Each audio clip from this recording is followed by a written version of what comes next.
Hey, what's up guys? My name is Cameron Gallagher from We Are Film, and I'm very excited today to show you a video on creating dailies. That is right, for your feature film, short film, or whatever project you got working on. I will say this workflow is probably better for short films, feature films, and TV or miniseries. More narrative content, less than commercial. But I'm very excited because I think this workflow has a lot of advantages. And before we dive in, I want to talk about why you might want to do this instead of the traditional proxy workflow. Because as we know, and I've done videos on it, Resolve, Premiere Pro, even Final Cut have their own kind of version of creating proxies. And although that is really beneficial and it's super helpful, the one thing that I still notice is it misses out on a few kind of small pieces. One is that no matter what, that project is still filled with massive files and folders. So a lot of times that project just gets bogged down even when I'm using proxies, and it becomes a little bit of an issue, especially when it's a bigger project with a lot going on. Second is it's not very realistic when you're working with another team, especially if you're kind of in that feature film, short film, where a lot of people are working in AVID and other softwares that don't work like Resolve. And of course, you can extract those proxies, but they're missing a lot of information. And this also goes to if you're working with a sound editor or sound mixer, and especially a VFX editor. There's a lot of information that you need, and we can do this all sort of in one basic creation of dailies. So I'm going to actually start doing this for my projects in the future, but I wanted to show you this kind of workflow and sort of what I've come up with here in Resolve. And this is a culmination of a bunch of other videos I've seen over the years. So kudos to them. But this is a new 2023 workflow. And again, this is not for everyone. So I will say off the bat, this is not like the ultimate perfect workflow, and everyone does things a little bit differently. So definitely, of course, take this with a grain of salt. You know, this is not the end all be all. But we're going to start a new project, and we're just going to call this Dailies 4. I made a couple of the Dailies projects, so I'm just going to call it 4 right now. Of course, you name it whatever project you're actually working on. So what I'm going to do is I'm going to go to the Media tab here and then navigate to the folder where my film is. So mine's in Narrative, this film called Catch that we did, and into the Media. Now, we also had a footage one. In a perfect world, you would probably have these broken down by day, like I have. But then inside of these, you would actually have the card, like card 1. This depends on workflow. In my case, I kind of like to have the card number because it's very unique. So that way, from project to project, you don't have the same card number. It's, project whatever, in this case, Catch is A048 with all these weird stuff after it that Red seems to add. So I like to use this, but you can do whatever you want. Now, normally what I would do is I would import the entire folder of footage here. So I'd right click and click add folder and subfolders into media pool, create bins. Now I'm not going to do that just because I don't need to do it for everything. I'm going to do it just for day one right now. So right click and then add folder and subfolders into media pool. Now, of course, you always want to click change and make sure that the project frame rate is correct. Now, you're going to get this mess of stuff down here, but I'm going to show you a little bit. We're going to neaten this up in a second here. So go back to our master timeline. We're going to make this bigger. And now one thing we want to do, and one thing that we're missing is right off the bat, if we go in, if you're syncing audio, that is something that, depending on your workflow, you might do to create the dailies. That way the dailies have audio, and we'll talk about color as well. Or you might just be creating the raw dailies, I'll call them, where the editor is going to sync those up later. In my case, I use Hedge, so I'm just going to get rid of the reports and the transfer logs because those are from Hedge and FoolCap. I did a video on those too, so definitely check that out. Now, if I was going to be syncing the audio, what I would do is use this really, really handy feature. So I'm going to turn off media storage. And if you click on make sure audio is checked and then waveform, what you're going to want to do is, let's say we're going to go to our first card here, and Red embeds them for some reason. I don't know why that is. We're going to open up our footage, and we're going to go to when the slate claps. Now, this is not perfect. This slate should have been more in view, but boom, that's where a slate hits. It might be a little bit before. It kind of depends on who you ask, but I think the slam is usually right there. And then what I would do is I would actually go and find the sound. Now, in our case, thankfully, the audio is labeled nicely. So A1, take 1, A1, take 1. And then I would go to that clap, which is right there. And then Resolve has this really cool thing that you can click this little link button down here, and then you're going to actually link that audio and video. So this way, when you're creating dailies, you can do that. Now, we're not going to do that today, but I just wanted to quick show you that so you knew. So we're just going to get rid of that mix pre folder. Now, one thing that we want to do before we really start moving is we want to add the real name. And why this is important is right now this clip name has the .r3d, or depending on whatever camera you have, may have more information. So we're going to go to File, go to Project Settings. We're going to go to General Options, and we're going to click Assist Using Real Names from the, and then Source Clip File Name. So now when programs like AVID or other programs may look at this, they're going to use this real name as sort of an important name, right? Which is great because we're not having the .r3d or whatever the software, or excuse me, the camera's codec is. So that's just a great way to get that information where you need it. Yeah, so we're going to go to the edit page now. And so I know this is my card 1, this is my card 2. So what I want to do is I'm going to add a new bin. And I'm going to call it footage, and I'm going to add another new bin and call it timelines. And I'm just going to make this like that. So I'm going to drag my day 1, and of course you'd have all your days in there. And then in my timelines bin, I'm going to create new timeline. Now it doesn't matter what the settings are, and we're going to call this day 1, and then we're going to call it A048 and all that stupid long stuff. 1218WZ. We're not going to do the RDM. So this way, this is a timeline now that has been created with all of these clips in mind. So I'm going to drag all of these in here. Just pull them on in there. So now this timeline, which is named just like the card is here. And what that allows us for us to do is that in the future, when we export this, we know, obviously, or, when we come back to this to finish it, we know what these are. So there's a couple things we want to do now, and there's a couple different options that we have. So, of course, we want to create lower proxy res files that we can use later, but we want to get a lot of information on there and potentially some color and maybe even some framing. So one thing that I'm going to do is I know that we're finishing this film in 2:3:9:1. So this is actually a cool trick I learned somewhat recently. If you go to the timeline and then you go all the way down to output blanking, you can actually add basically black bars on top for whatever aspect ratio. So if you were shooting 1:33 to 1, 1:66, whatever, we're going to do 2:3:9. And what this does is it allows us to basically have our 2:3:9 framing for the rest of the film. Now, this is something where there's a little bit of finesse here because, for instance, the editors may say, like on this clip right here, where he's kind of, his head is cut off a little bit. You may want to adjust that, but to be honest, when creating the dailies, usually it's better to not at first, and then the editor can always, reach back out and say, hey, we actually need this clip. We need a little more information on the top and bottom, or move it up, down, whatever. I actually saw that in the AVID Stranger Things. They were talking about how they had to go back and get some of the clips moved because of the kind of like hard matting that they did. But it's a normal process. If you got to do it, you got to do it. But in my case, I'm going to deliver this 2:3:9. And again, this is so that the editor and the director can see the proper framing, kind of have a better idea of what's going on. And then in this case, and this is not always true, but in my case, this is my film. So for me, I want to do this where I can see the color, see the look.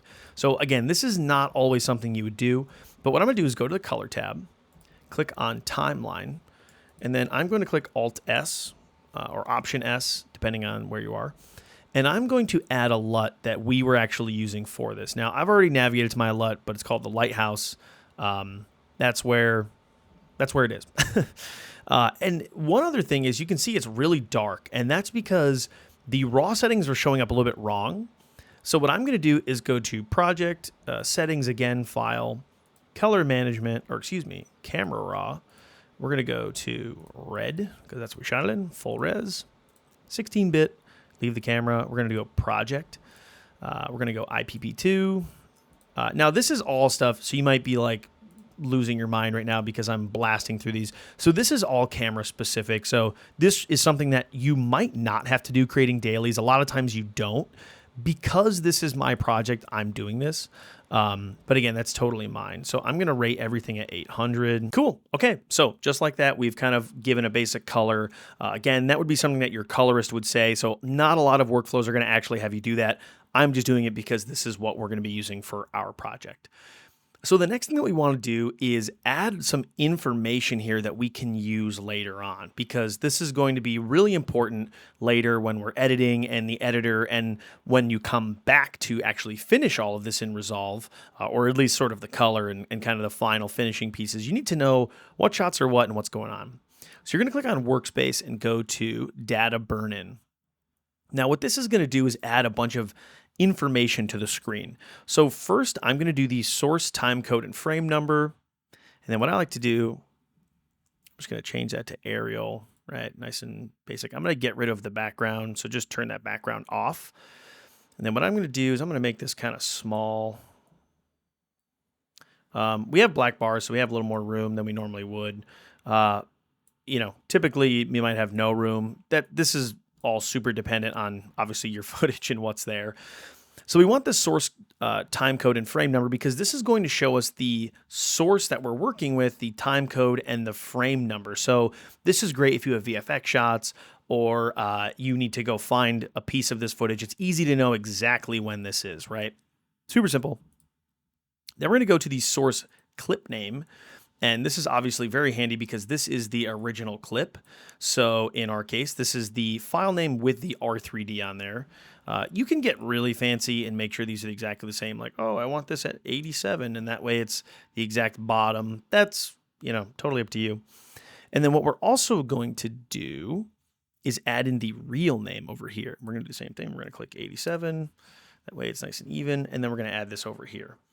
So the real name, remember, is basically this just without the R3D. So it's nice if we're looking at it and we want to see, what that is. Again, it's more just kind of giving us some extra information that we might need later. And then what I did is I actually go through and I like using the custom, property of black, mountain visuals. This is not a must, of course. This is just something I like to do. And then we're going to add a second custom text. And here what we're going to want to do is add that card name. So this way we know what timeline this came from and the card. So we're going to do day 01, A04, 8121, 8WZ. So what this is telling us, and I think what was that one? 1020. So I'll go. What this is doing is this is telling us what day and what card this came from. So again, this is just kind of handy for when later on, let's say you're relinking clips or you're in the finishing process and you're like, where was that original footage? We can't find it. Oh, it was on day 1. Okay, it was on this card name. If yours just says card 1 is fine as well. And then on this third one, you could add another one that added the date or the time or something along those lines that you may want. You could even just have the production. So short film, 1020. So if you wanted to make sure to remember that this is the Catch short film, you could do that. The project name. If you had an episode name or a scene, maybe you could really do anything over here. Honestly, I just like to do it because it just fills it out, so it makes more sense. But this way, we have the source time code and the frame number. We have our file name. We have our real name. We have the card that this came off of. We have the property of Black Mountain Visuals and then what project it is.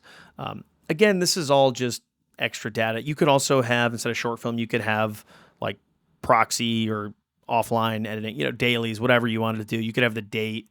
Actually, maybe let's just do that. We'll leave the short film. Why not? Okay, cool. So now this has all the information that we need. So when we create these proxies, we're going to then go to the delivery page. And here we're going to make sure we want to click on individual clips. And this is where you kind of have to know a little bit more about where this is going. So in our case, I'm going to use QuickTime and I'm going to use ProRes 422 proxy. But for instance, if you were going to AVID, you want to do DNX HD, and I believe the 1080p 36 8-bit is kind of like the go-to. Again, you're going to want to check with your editor on that to make sure, or if you're the editor, just use something small. Now, in our case, 1080p would be fine. If you had a really big project, maybe I would go with 720p, because then that way you're really, working with some nice low res files that would be nice and easy to kind of work with in an editor. And, if you had a lot of clips, it adds up quick. We're just going to do 1080 because I want it to look good. In the advanced settings, just make sure data burn-in is same as project. That's just, making sure that that's going to be the same. Now, if you did cut this down for some reason, so let's say your dailies, which I probably wouldn't recommend, but let's say your dailies process is syncing and cutting things, you could add frame handles there if you needed to. Now, in our case, if you synced up audio, again, you might want to do the same thing. Just kind of give a basic thing and add some frame handles if you did cut it down. If not, you can do that. In our case, we just wouldn't export audio because this is just strictly that. Then in File, you want to click on Source Name, and this is going to use that source name. So, of course, it's going to use our real name because it'll be the name of the clip just without the R3D. And then what we would do is we just click on Browse and add this to wherever we want. So what this will do, and sort of the reason why you might want to do this, and the reason why I'm doing this, is to separate two things. To separate the editing from the finishing. On a high-end post-production workflow, you are typically the company who is doing this finishing is not the same company who's doing the editing, or if they are, they're very different departments. And, what would happen is an editor takes all of this footage, they edit the film, and then they're sending these clips out for reference to VFX. So then the finishing company might say, okay, we're going to send out these 6 clips in their kind of original format out to be edited. And the great thing is that if you built a lot beforehand, you can get a really good sense of what this film looks like and get a really good feeling for the edit without ever having to mess with anything. Now, the only downside I'd say to this workflow is if in the dailies, in the editor, if you're like punching in or, doing like a zoom, like a slow digital zoom or something along those lines, obviously that is going to mess with all of the footage. So that's just something to keep in mind. But I think in most cases that's going to be on the finishing end anyway. You might duplicate a file and do that. That again, that's kind of for the editor to figure out. And then later on, what you would want to do is come back to these and use this sort of as your finishing. So once you've got your edit complete, you can use things like XMLs, or even you can use like reference media. You can add like a reference to the media pool that you can then use. So there's just a lot of really great, handy things in creating this. And again, for me, it's something that I'm thinking about doing more and more as we get into larger productions for short films and feature films. That way, for myself, it's much easier to edit these and it's going to be an easier process. But then B, if we did ever have to work with someone else like a VFX house or even just sound department, they have a lot of information they can get from the editing, from these dailies, than having to look back. And the other thing too is sometimes as director, I like to sit down and watch these just kind of strung out as they are. So what's nice is I could sit down and watch these and take notes and say, okay, reel whatever had this in it I really liked and the time code was this. Like, I really want to make sure we get this in an edit or something along those lines. So there's a lot of different options. And of course, Resolve is, and kind of has been, the go-to for this for quite some time. And I think if you're thinking about this type of workflow, you should at least try it and give it a shot and see if it works for you. I think that you may be pleasantly surprised. But anyway, guys, that was kind of a big overview. I know that was a lot of information. If you have any questions at all, please let me know down in the comments below. If you have any tips or tricks or any ways that you do it, I'd love to know. Again, it's kind of always, I think, a work in progress, but that's what gets me excited. So anyway, guys, thanks for watching. Be sure to like, comment, subscribe, and I'll catch you guys later.